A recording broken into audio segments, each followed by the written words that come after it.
Perhaps you've heard of Richard Marcinko. No? Perhaps you've heard of SEAL Team 6.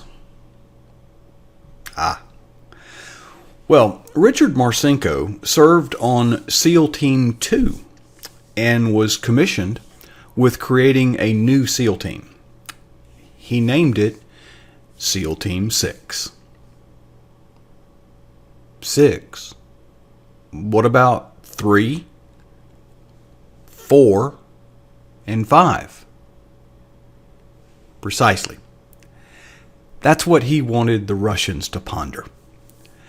During the Cold War, this extremely simple but equally clever technique no doubt sent the Russians on many a wild goose chase in utter fear of where are SEAL Teams 3, 4, and 5 and what are their capabilities. That's just the first taste of the brilliance that characterized Richard Marcinko's leadership in SEAL Team 6. He was definitely an out-of-box thinker, known for his wit. Most noted for hatching Operation Red Cell. By the way, how does the military come up with all these exotic and intriguing names for their operations? Reciprocity, Eagle Claw, Well, in the case of Operation Red Cell, the name was inspired by war games. The opposing force was referred to as the Red Team. Red, Cold War, Red, Russia, The inspiration for the name became evident when we look at some of the details of Operation Red Cell. Well, Marcinko was concerned that our military installations were vulnerable to security breaches. So rather than criticize it and say it, he just went out to prove it.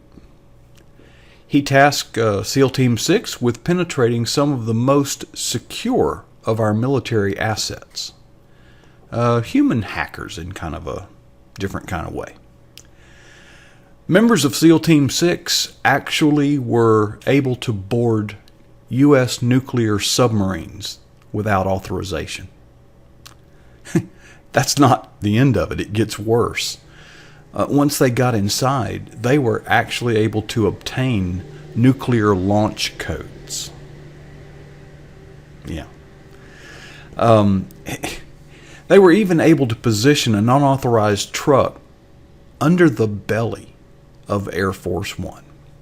Now, in each case, when Richard Marcinko and his SEAL Team 6 were able to breach the security, they breached it and left without incident. No harm was done. Well, Operation Red Cell was a success then, right? Well, if it wasn't exactly met with accolades. Some very high-profile commanders were embarrassed, to say the least. But rather than humbly admit their security was lax and start taking measures to fix it, they went on a witch hunt.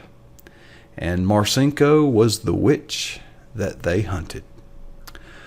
Marcinko faced numerous trumped-up charges on unrelated matters of Operation Red Cell.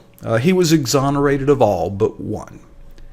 He was fined $10,000 and sentenced to 21 months in federal prison. No good deed goes unpunished. Each Memorial Day, we honor those who have sacrificed their lives in service to our country, and they deserve that honor. But there are others who have made living sacrifices in service to our country. Richard Marcinko was one such warrior. We are very fortunate that he's on our side. Well, that's what I think. What do you think? I'm interested in your thoughts, and there's a place on this page to leave your comments, and I read every one of them and find them interesting, and they are an encouragement to me. I hope that this story has been an encouragement to you.